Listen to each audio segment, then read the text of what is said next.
नमस्कार. चला माझ्या एका नवीन व्हिडिओमध्ये पुन्हा एकदा तुमचं स्वागत आहे.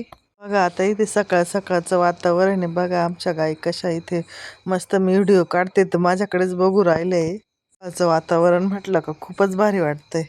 नंतर आज मुलींना पण दुसरी स्कूटी घ्यायला जायचं होतं तर त्या पण आता खेडगावला आल्या आहे स्कूटी घ्यायला. बघा इथे आता परीन श्री ना स्कूटी बघू राहिले कोणती घ्यायची कोणती नाही. बोलले का जा तू स्कूटी बघून येऊ तुला कोणती स्कूटी आवडतीये. बघत होते फिरून कोणती घ्यायची कोणती नाही. ते बोलत होते शोरूम मध्ये तर तो ताण देत होता. मग त्याचे पप्पा बोलले की वय बघ बरं आपल्याला कोणती स्कूटी घ्यायची कोणती नाही बघून ये बरं तू. पहिली एक नेली महाशिवरात्रीला तर आता पण एक घ्यायची. दोघांचं चाललं होतं बघायचं काम कोणता कलर घ्यायचा कोणता नाही. बघून आता आले. खूपच आनंद झाला होता स्कूटी आणायला नेलं तर. मागची आणली तेव्हा त्याला नेलं नव्हतं ना. ह्यावेळेस त्याला नेलं तर खूपच आनंद झाला होता. ही स्कूटी चॉईस केली त्यांनी हीच घ्यायची आपल्याला. फ्री आलाय बघा स्कूटी जवळ. पहिली नेली ना त्याच्यापेक्षा ही थोडीशी छोटी आहे स्कूटी. मुलींना पण हलकीच्या हलकी अण्णांना पण चालवायला सोपी आहे. बघा आता श्री पण तिला बघू राहिलाय. खेडगावला शोरूम आहे स्कूटींचं मग खेडगावलाच घेतली आम्ही स्कूटी. मागची पण खेडगावला घेतली ना आता ही दुसरी पण खेडगावलाच घ्यायची आम्हाला. श्रीला नेल्यानंतर खूपच आनंद झाला होता. बघा कसं स्कूटीवर बसून चालले त्याचे चाळे. मागच्या वेळेस नेलं नव्हतं तर लय राग आला होता. पप्पा आता दुसऱ्या वेळेस मला तुम्ही न्यायचंच म्हणा का मला नेलं नाही मी बोलणारच नाही. मग तो दुसऱ्या स्कूटी आणायला गेलाच मुलींसोबत. बघा कसं व्हिडिओ चालू आहे तर कसे नखरे करतोय. श्रीचे पप्पा श्रीचा पण व्हिडिओ थोडासा काढू राहील. तिथं काहीतरी चालू आहे कागदपत्रांचं फोटो काढायचं का मग तो पण थोडासा व्हिडिओ शूट केलाय आम्ही. नंतर अण्णा बाहेर जायला होते तर अण्णा पण तिथे आले. अण्णांचे मित्र ते दोघं जण तेच गाडीला हार वगैरे लावून घेऊ राहिले. मुली पण बोलले का अण्णा आता तुम्ही आले तुम्हीच हार ते गाडीला लावून घ्या. अण्णांचे मित्र पण अण्णांच्या सोबत येतं. दोघांचं चाललं होतं गाडीला हार घालायचं काम. चावी सोबत पण अण्णांचा थोडासा व्हिडिओ काढला चावी घेताना. श्री बोलला का मला पण चावी घ्यायची माझा पण व्हिडिओ काढायचा आहे. मग दोघं आजीना ते उभे आता इथे. अण्णांचे मित्र आहे ना त्यांना पण मग नारळ फोडायला लावले होते. आता नारळ फोडावा गाडीला आता. नारळ वगैरे फोडल्यानंतर मग घरी पण निघाले.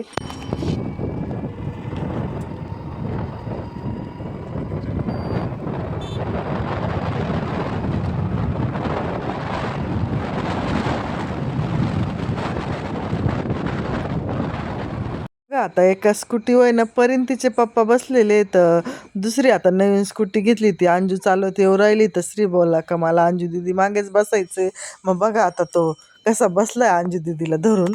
मग घरी पण आले त्यानंतर आल्यानंतर मग आम्ही पण दोघींनी ओवाळून घेतली गाडी. आता पहिली ताईच ओवाळीत होत्या गाडी. ताईचं ओवाळणं झाल्यानंतर मग मला पण ओवाळायची होती मग मुलींना पण ओवाळायची होती गाडी. ताईचं ओवाळून झालंय तर मग मी पण गाडी ओवाळायला घेतली. आम्ही पण बसलोच होतो वाट बघत कधी स्कूटी येईल घरी. आता घरी 2 स्कूटी आहे पण मला काही स्कूटीच चालवता येत नाही. मग मुलींच चाललं होतं मम्मी तू पण शिकून घे ग लई सोपी राहते ग. म्हटलं आता ना आपण रोज 4 वाजता आहे ना मला स्कूटी काम आवरलं का रोज आपण 4 वाजता स्कूटी शिकायला जाऊ रस्त्याला. का हा जाऊ. मग आम्ही दोघी सासूंनी बी स्कूटीवर बसून फोटो वगैरे काढले व्हिडिओ काढला. चालू होती लगबग लगबग. आम्ही फोटो काढत होतो तो कसा मागून येतोय तर गाडी श्री पण गाडी ओळून घेऊ राहिली. श्री बसलाय. म्हटलं छोटे मालक बसा बरं तुम्ही. मग टोपी वगैरे घालून बसले छोटे मालक. बोलायचं का माझी स्कूटी माझी. दोन्ही मुलींना स्कूटी चालवता येते पण मला अजून मी त्याला हातच नाही लावला कधीच चालवायला. पहिली पण जुनी होती ती पण नाही शिकले आता हे शिकावं लागतील. नंतर आम्ही करंजीला पण आलोय दर्शनाला स्कूटी घेऊन. तिचे पप्पा बोलले की चला आपण आज करंजीला दर्शन घेऊन येऊया. मला काय आणलं नव्हतं आम्ही दोघं जोडीनं आलोय. आम्ही मंदिराकडे चाललोय दर्शनासाठी. करंजीला दत्ताचं देवस्थान आहे. दत्ताचं पण आहे इथं महादेवाचं बी आहे. इथं ऋषीमुनींचं बी सर्व देवांचं इथं देवस्थान आहे. इथं काशीचं पाणी पण आलेले. इथं आल्यानंतर असं वाटतं काशीलाच आलोय का काय आपण. आता या मंदिराकडे जाण्यासाठी नाही इथे पाण्यातून आधी जावे लागते. पाण्यातून गेल्यानंतर पहिल्यांदाच इथं सप्तशृंगी देवीचं मंदिर आहे. पहिल्यांदाच इथं देवीच्या दर्शनासाठी आतमध्ये आलोय. करंजीला आल्यानंतर सगळ्या देवांचं एकाच ठिकाणी दर्शन होतं छान असं. करंजी म्हटलं की ते सप्ते वगैरे परत कार्यक्रम भरपूर असे कार्यक्रम होत राहतात. शिवरात्रीला ते एवढी गर्दी राहते का दर्शन सुद्धा होत नाही देवांचे, एवढी अशी गर्दी राहते. देवीचे दर्शन झाल्यानंतर असं वाटलं आपण सप्तशृंगी देवीलाच आलोय का काय. आता इथे दत्ताच्या मंदिराकडे निघालोय दर्शनासाठी.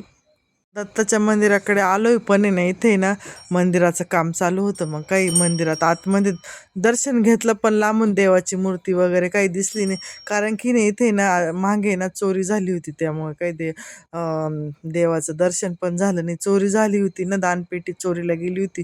मग तिथे ना काम चालू होतं मंदिरात. नंतर इथे ऋषीमुनींचं पण दर्शन घेतले आम्ही. असे राहताना लोक देवाच्या दारात सुद्धा चोरी करायला सोडत नाही. बघा आतमध्ये आलोय ते इथे काम चालू आहे. काम चालू आहे तरी आम्ही मंदिरात जाऊन दर्शन घेतलं. त्यानंतर खाली पण उतारलोय इकडं पायऱ्यांनी. बघा इथला परिसर किती छान आहे करंजीचा. तुम्ही कधी बघितला नसेल तर नक्की बघा व्हिडिओमध्ये. तर भरपूर लांब लांबच्या लहान मुलांचे सहल पण येत राहता. बघण्यासाठी खूप काही आहे. इथे गणपतीचं मंदिर आहे, मारुतीचं मंदिर आहे, इथे शंकराचं मंदिर आहे, देवीचं मंदिर आहे. भरपूर असे मंदिर आहे एकाच ठिकाणी. आता इथं गंगा मंदिर आहे. ते ना जुन्या काळातली विहीर आहे तिकडची. इथे म्हणते इथं काशीचं पाणी आलेलं आहे. इथं आलं का म्हणजे जसं काय काशीलाच आलोय बघा हे पाणी. काशीवरून आलेलं आहे म्हणते इथं पाणी. जुने कसे चरात टाकून पाणी ओढायचं तसंच इथं आहे आता. अजून आत्तापर्यंत इथे कुठंच नाही दिसत पण करंजीला दिसतंय. मी नेहमी येत राहतो, जेव्हा मनात आलो ना तेव्हा करंजीला दर्शनासाठी येत राहतो. मुलांना पण घेऊन येतो. पण आज आम्ही दोघंच जोडीने आलो इथे. विठ्ठल रुक्मिणीचं सुद्धा मंदिर आहे इथे. ती जा इथं गर्दी राहतेच. आपल्याला कधी वनभोजन करायचं असलं तर इथं खूपच भारी जागा आहे वनभोजनासाठी. आम्ही वनभोजनासाठी पण एकदा शाळेच्या सहलीबरोबर पण आलो आहे. बघा त्यानंतर आम्ही गणपतीचं पण इथं दर्शन घेतले. गणपतीचं दर्शन झाल्यानंतर इथे मग विठ्ठल रुक्मिणीच्या मंदिरात पण गेलोय दर्शनासाठी. पण असं आमचं दोघांचं विठ्ठल रुक्मिणीचं पण दर्शन झालंय. ते ना आम्ही स्कूटी पण घेतली ना. आज आहे ना आमच्या लग्नाचा बड्डे पण होता.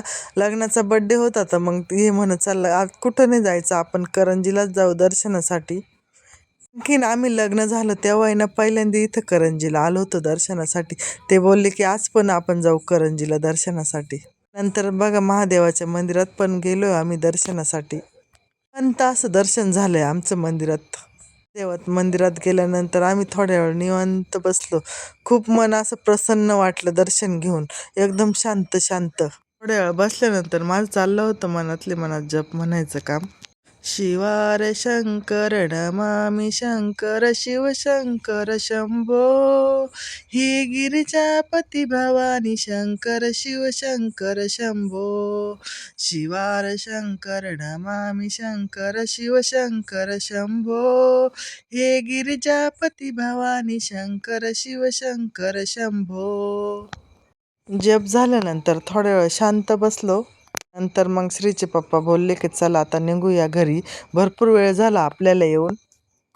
दरवर्षी बड्डेच्या दिवशी आम्ही कोणत्या ना कोणत्या मंदिरात दर्शनासाठी जातोय. मागच्या वर्षी आम्ही चांदवडला गेलो होतो दर्शनासाठी. बघा इथे ना दोन दोन मंदिर आहे महादेवाचे. एका मंदिराला बाहेरून कुलूप लावलेले, मग ते बाहेरूनच दर्शन घेतलं इथे. करंजी ही ना जागृत देवस्थान आहे. फोटो काढायला पण खूप छान ठिकाण आहे इथे. नवरदेव नवरीचे पण व्हिडिओ शूट होत राहतात. त्यानंतर आम्ही वरती पण आलोय. आम्हाला घरी पण निघायचं, भरपूर वेळ झाला होता येऊन ना. मग आता घरी पण निघायचंय आम्हाला. सप्ताह पण भरपूर मोठा असा होत राहतो. बघा मग जाता जाता म्हटलं इथं मंदिरातला पण थोडासा व्हिडिओ काढू. देव काही दिसत नाही पण मग काढूया थोडासा व्हिडिओ. चालू आहे ना आतमध्ये. मग काही दत्ताच्या देवाचं लांबूनच दर्शन झाले. थोड्या वेळ थांबल्यानंतर असं वाटलं होतं होईल दर्शन, काही पण झालंच नाही दर्शन. कारण की दिवसभर जाणार होतं त्याच्यामुळं काही आमचे दर्शनच झाले नाही. पण भाविक भक्तांना काही माहिती नव्हतं इथं मंदिराचं काम चालू आहे. भाविक भक्त येतच होते दर्शनासाठी, पण बाकीच्या देवांचं छान असं दर्शन झालंय आमचे. आता आम्ही निघालोय गाडीकडे जाण्यासाठी. चे पप्पा गेले पण बाहेर आहे. माझं चाललं होतं हळूहळू, मी चालली होती व्हिडिओ काढत. कसा वाटला माझा आजचा व्हिडिओ जर आवडल्यास व्हिडिओला लाईक करा, शेअर करा, चॅनलला सबस्क्राईब करे नसेल तर चॅनल सबस्क्राईब करा लवकरात लवकर. Bye bye.